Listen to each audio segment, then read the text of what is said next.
Hi, this is Dr. Richard Ruling here to share with you the nuts and bolts of breaking addictions.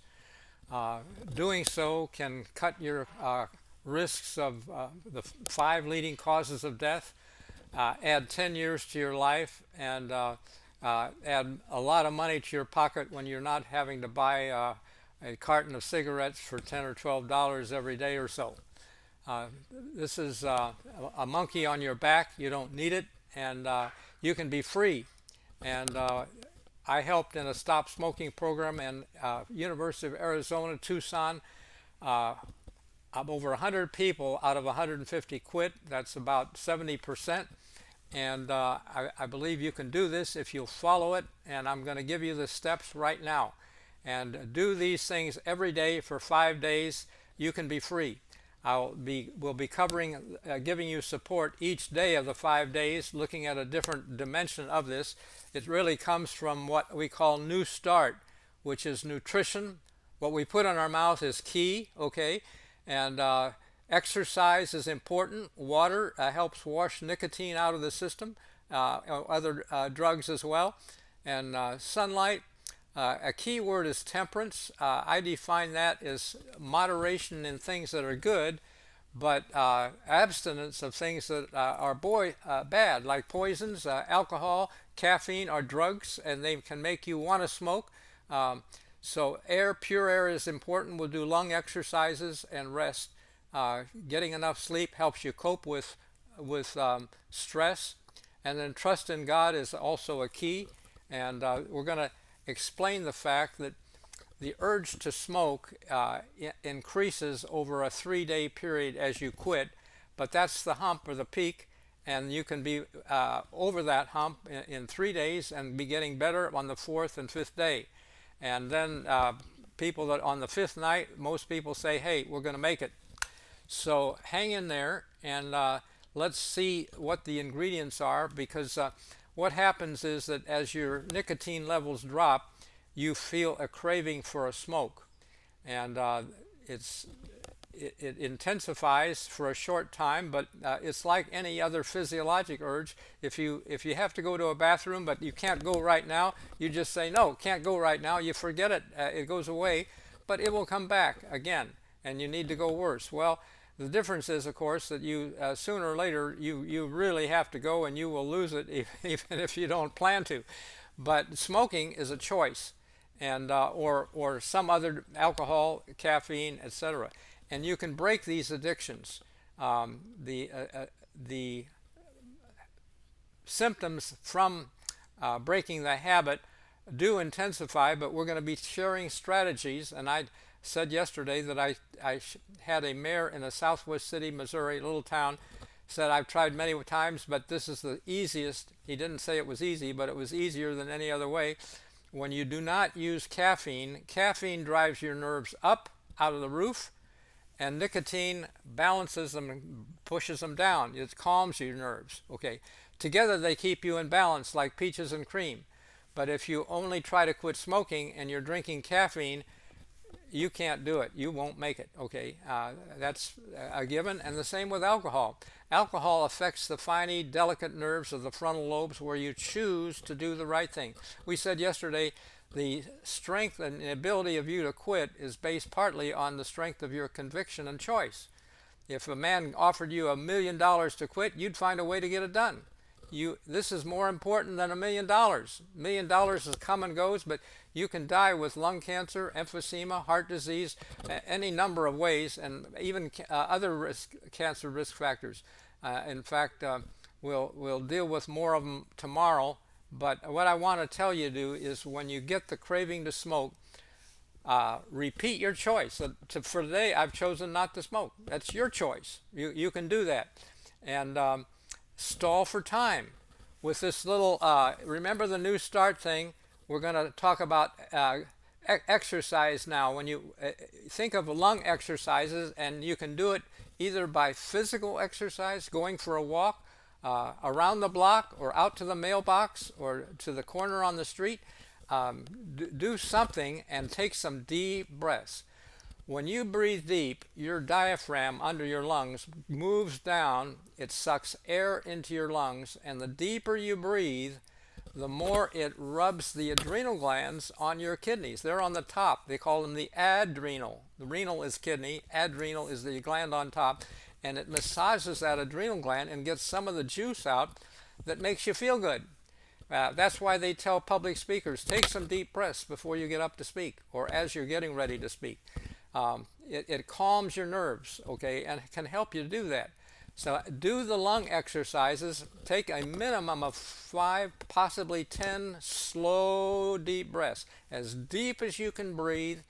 Breathe it, suck it all air, and then breathe it all out till you can't breathe any more air out. You get it? And do that slowly 5 or 10 times, and you will feel better already, even if you can't get out of your work situation to go outside for a walk. Okay, but fresh air is good. Sunshine is good. That's, by the way, sunlight is on this New Start. It's an acronym, and sunlight gives you vitamin D, helps you absorb calcium for your bones because. Sometimes the bones, especially in women, get osteoporosis if they drink 2 cups of coffee a day or more, okay, etc. So that's it in a quick nutshell. That's air, pure air, fresh air, rest. Sleep is good also. Your nerves are calmer if you've had a good night's sleep, and try to go to bed early. 2 hours before midnight is worth 4 hours after because of the melatonin cycle, which helps you cope with addictions and immunity and things like that. You'll feel better with early sleep in the night, and try to get some good exercise first. If you have trouble sleeping, go for a long walk in the evening. Eat less food. Food can interfere with sleep and digestion. You really don't burn the food up well while you're sleeping, and that adds to weight. It's a bad. Sometimes people are addicted to food, and you can break that addiction if you'll break some of your habit patterns. Everything you're going to do on this list here, think of it as I'm choosing to do this now because I'm choosing to quit smoking. It will heighten your ability to quit smoking, to do these different interventions. I'll give you a couple more examples. If after a meal you used to sit in a certain chair and have a smoke, don't sit in that chair. You know, you'll want to smoke for it. Break your habit pattern. Go out for a walk after you've eaten or something like that, and you can do it. And so sleep is good. Trust in God. I heard the founders of this program that went into Russia, and even in communist Russia, where they don't believe in God, they told a story of a guy who said, "How you doing?" He said, "Well, I think I'm okay now." I said, "What happened?" "Well, he ran into the bathroom and said, 'God, if you exist, help me.'" And I said, "What happened then?" They said, "What's that mean?" "Well, the urge was gone." Okay. I just say God doesn't do it miraculously for everybody, but God can help you use His remedies. These are His remedies. He invented nutrition and the food. He invented exercise for us. He gave us muscles to use, and water to drink, and sunlight to brighten our day. And we can be moderate in what we do it in moderation if it's good things, and abstain from the bad stuff like the alcohol and the caffeine that's going to make you want to smoke. Okay, if you do these things, and by the way, even food, I would say, I know a physician, a pathologist who recommended no food for the first day. Fasting can intensify your willpower while your body begins the detox system. It can do it better without any food. And if you eat too much, full stomach, the blood goes from your brain to your stomach. You don't have any willpower. So eat lightly. Fresh fruit is better, or fruit juices. Help the detox that way for the first day or two at least. Okay, in my opinion, if I was serious and really wanted to quit, fast will help your willpower, and you can do it better than if you fill up on whatever you're used to. Okay. Part of those habit patterns have made you into the addiction situation that you have. So Let's break those patterns, eat differently, and think of the fact that you're eating this fruit to help detoxify and get clean again on the inside, because fruit is easier to digest and it helps the process. It's higher in vitamins and minerals, etc. So take some extra vitamin C if you got it, because vitamin C is needed in stressful situations.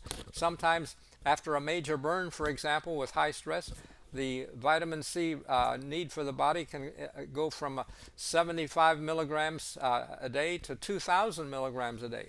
Think of it as stress, eat right, fresh fruit, and go lightly, and do that for a day, and go out for a walk after eating. Get some sleep at night, you'll be better. And thank God that each time that, hey, you got rid of that, thank you, God, for the craving to go away. And He can help you.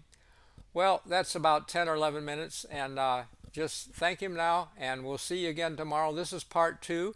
There's a couple, 3 more parts for each day that we'll do tomorrow. So stay tuned and see you again then. Thank you.